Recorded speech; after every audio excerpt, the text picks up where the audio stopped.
देखिए, ये रात को ही खबर निकल गई थी और पहले तो कश्मीर में लोग कंफ्यूज रहे कि इतना बड़ा धमाका हुआ है, कहाँ हुआ, कैसे हुआ, किधर हुआ। बट जब बाद में खबर निकली और बड़ी अफसोसजनक खबर थी और बड़ी दुखदाई थी, और ये वो घटना घटी जिसकी उम्मीद किसी ने नहीं की थी। एक तो वो ब्लास्ट होते हैं जो माइंस लगाई जाती हैं, मिलिटेंट लगाते हैं, देशद्रोही लोग लगाते हैं, बट ये एक ऐसा हादसा है जिसका यही समझ नहीं आती कि इसको कंडेम्ड करें, क्या कहें, कुछ कहें, लेकिन दुख बड़ा है, दर्द बड़ा है कि नौजवान लड़के मारे गए। कुछ एक नायब तहसीलदार में देखा, कुछ मैंने एक इंस्पेक्टर की जो फ़ोटो थोड़ी बहुत ही सामने आई हैं मैंने देखी, इतने खूबसूरत और स्मार्ट और हैंडसम बच्चे थे और नौजवान थे, दोनों सिविल से और पुलिस दोनों साइड से ये बच्चे शहीद हुए हैं। और बदकिस्मती है क्योंकि उन घरों के लिए भी जिन्होंने सुबह सुबह अपने परिवार के इन लोगों को मरने की खबर सुनी, उनके लिए उनकी शहादत की खबर सुनी, बड़ा उनको भी दुख लगा, उनको ठेस, उन घरों में आज क्या कितना मातम होगा आप समझ सकते हैं। और दूसरा, जहाँ तक जम्मू कश्मीर का ताल्लुक है, जम्मू कश्मीर के लिए बदकिस्मती है कि आज 35-36 साल हो गए हैं। 35-36 साल से हम लोग ऐसी घटनाएं देखते आ रहे हैं जहां हमारी सिक्योरिटी फोर्सेस के सिविल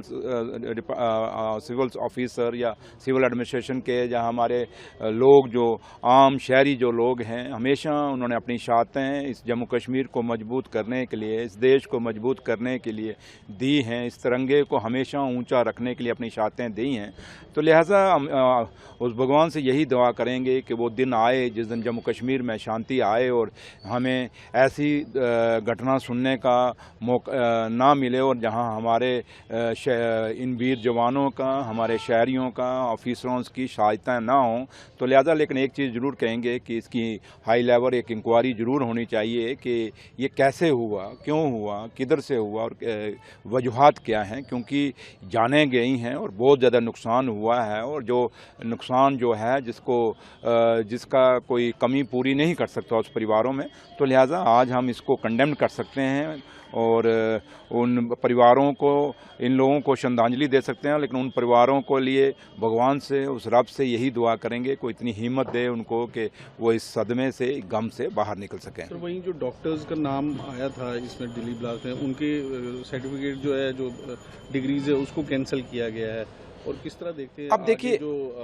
देखिए डॉक्टर्स का नाम आ रहा है। देखिए, अब जहाँ तक ताल्लुक है, मैंने पहले भी कहा और हमेशा डॉक्टर फारूक अब्दुल्ला साहब हमारे लीडर और जम्मू कश्मीर के मुख्यमंत्री भी साहब भी हमेशा ये बात, एक चीज़ तो हम हमेशा कहते हैं कि उग्रवाद की कोई जगह हिंदुस्तान या जम्मू कश्मीर में नहीं है, और जो गलत करेगा उसको भरेगा। और अब किसी भी परिवार का कोई बच्चा गलत निकल जाए तो हम नहीं कह सकते कि परिवार की गलती होती है। आज आप देखें, ड्रग्स की बात कर लें, एक एक पर बच्चा लोगों का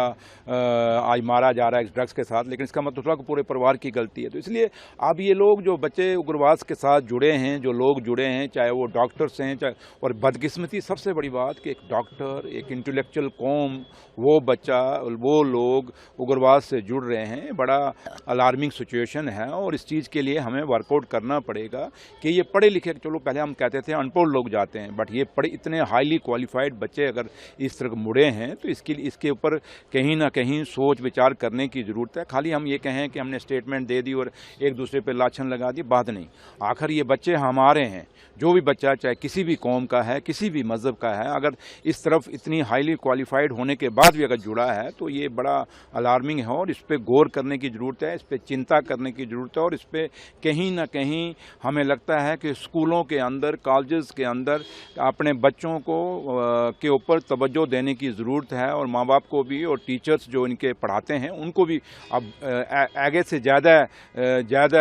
वाच रखनी पड़ेगी, अपने बच्चे जो पढ़ने आते हैं और उन पर नज़र रखनी पड़ेगी। गर्मियों की छुट्टी होने वाली थी, मेरे पापा आने वाले थे, तो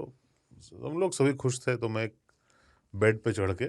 डांस कर रहा था, लेकिन वो पहले ही आ गए। प्लीज तो मैं उस समय तो कंटिन्यू नहीं कर सकता था ना, तो फ्रीज फ्रेम टाइप का हो कसम गया। पैदा कर